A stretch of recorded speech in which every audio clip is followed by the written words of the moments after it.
আসসালামু আলাইকুম বন্ধুরা, দেখো আজকে আমি কি বানাই ফেলাচ্ছি। আমার তেল মাথার অবস্থা খুবই খারাপ, তো এই কারণে ভাবলাম যে মাথার তেল নিজে বানিয়ে তারপরে মাথায় দেব।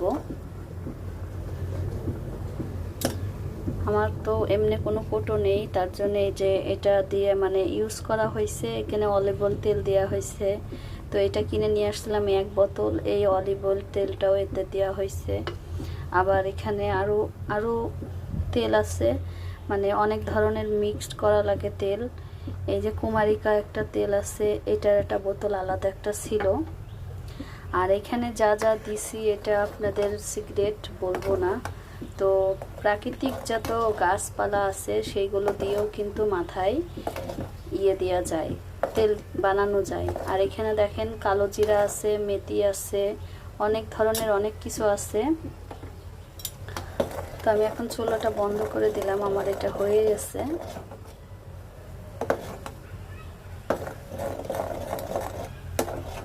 দেখেন একেবারে ফেনার মতন উঠে গেছে, তার মানে এটা হয়ে গেছে। আর এখানে যা যা আছে উপকরণ সেগুলোর নাম একটা একটা করে আমি বলবো।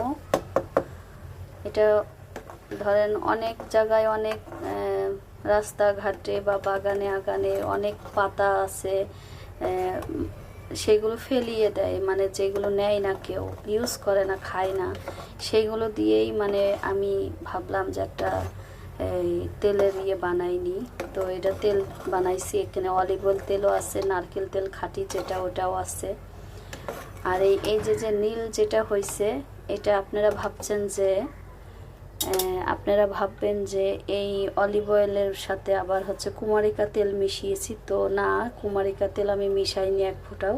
এটা আমার অনেক আগের একটা বোতল ছিল, সেই বোতলটা আমি ভাবলাম যে কোনো বোতল নেই, এর জন্য এইসব বোতলে আমি ইউজ করতেছি। তো আমি যেটা দেখাচ্ছি, এটা নীল হওয়ার কারণটা কি সেটার পাতাটা আমি দেখাচ্ছি যে কোনটার জন্য এমন নীল ধরনের রংটা হয়েছে। আর এখানে নীল ধরনের রংটা হয়েছে এই কারণে জবা ফুল আছে, জবা ফুলের যত পাতাগুলো আছে সেটা আছে, নিম পাতা আছে, নিম পাতার এবং ফল আছে, এভরিথিং যত আছে, তুলসী পাতা আছে, অনেক ধরনের কিছু আছে, পেঁয়াজ আছে, কালো জিরা আছে, মেথি আছে, অনেক ধরনের অনেক কিছু আছে। তো আপনারা নিজেরাও বানিয়ে আপনাদের মাথায় চুলগুলো পড়া বন্ধ করতে পারবেন।